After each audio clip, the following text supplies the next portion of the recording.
And the next fund you're raising, this is a big moment. Again, this we're gonna dig up your funds one day, hundreds of years from now, and find out what really happened, right, in the last decade. But this next fund, I know you kind of said some of the philosophies, and again, it's hard to predict the unknown, but what do you think you will be investing in? Like what types of ideas? It's obviously blockchain related, Web 3.0, not necessarily DeFi.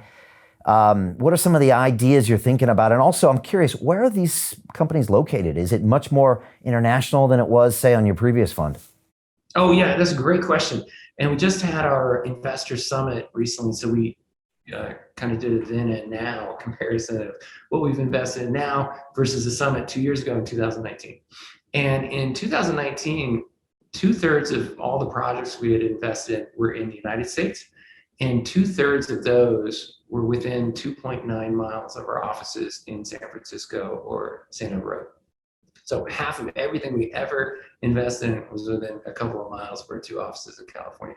It's changed dramatically, actually.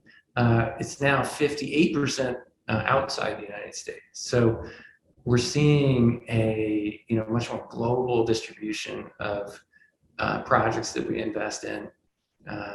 So yeah, it has changed. And then I think, and that was changing, obviously prior to the pandemic. The pandemic's now kind of, made kind of distributed remote work the norm. And so I think it's going to be more, in 2 years, when we look back at this next 2 years, I think it's going to be much more distributed than even what we did in the previous couple of years.